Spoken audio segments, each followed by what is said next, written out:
Welcome to Camo's Mirror, the podcast where we look in the mirror at ourselves and the world around us. I'm your host, Camo. Before we dive in, I want to remind our listeners that this podcast is for educational and informational purposes only. For personalized advice, please consult certified professionals. Today's topic is transforming stress into strength. I'm thrilled to welcome our subject matter expert Solomon to Camo's Mirror. In today's episode, we'll explore how the very stress you dread could become your greatest ally in personal growth. Today, we turn the tables on stress. Solomon, welcome to the show. Thank you, Camo. I'm excited to be here to discuss this crucial topic. Let's jump right in. Solomon, we often hear about the negative impacts of stress. Can stress really be beneficial? Absolutely, Camo. While chronic, unmanaged stress can indeed be harmful, research has shown that stress, when approached with the right mindset, can actually be a powerful catalyst for growth and resilience. Dr. Kelly McGonigal, in her book, The Upside of Stress, presents compelling evidence that our belief about stress is more important than the stress itself. When we view stress as enhancing rather than debilitating, it can actually improve our performance and health outcomes. For instance, a study found that participants who were taught to view stress as a helpful bodily response performed better under pressure and showed more adaptive physiological responses. That's fascinating. So it's not just about the stress itself, but how we perceive it. Exactly. It's about reframing our relationship with stress. This concept aligns with the work of Carol Dweck on growth mindset.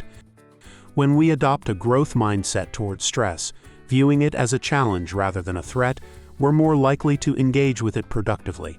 Moreover, neuroscience research by Dr. Daniela Koffer at UC Berkeley has shown that moderate stress can actually stimulate the growth of new neurons in the brain, potentially enhancing cognitive function and emotional regulation. That's incredible. Can you give us some practical examples of how we might transform stress into strength? Of course. Let's consider public speaking, a common stressor for many. The physiological responses we experience, increased heart rate, sweaty palms, are actually our body preparing us for action.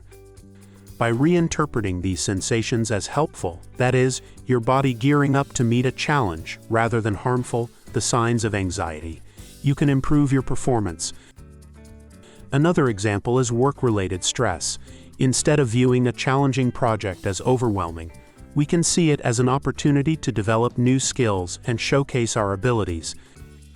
This perspective shift can turn a potential source of burnout into a pathway for career growth. Those are great examples, but what about more severe or chronic stressor? That's an important distinction, Camo. While we can harness moderate stress for growth, I need to emphasize that chronic or severe stress requires a very different approach. Here, the key is building resilience. Dr. George Bonanno's research on resilience shows that it's not about avoiding stress, but about how quickly we can bounce back from it. Techniques like mindfulness meditation, regular exercise, and maintaining strong social connections can significantly enhance our resilience to chronic stress. For instance, a study found that just 8 weeks of mindfulness meditation training led to decreased gray matter density in the amygdala, which plays a crucial role in stress and anxiety. This is all incredibly insightful, Solomon. How can our listeners start applying these concepts in their daily lives? Great question. Here are some practical steps. Practice cognitive reappraisal. When you feel stressed, pause and ask yourself, how is this helping me prepare for the challenge ahead? This simple shift can change your physiological response to stress. Engage in stress inoculation. Gradually expose yourself to manageable stressors to build your stress tolerance. This could be as simple as taking on slightly more challenging tasks at work or in your personal life. Cultivate a growth mindset.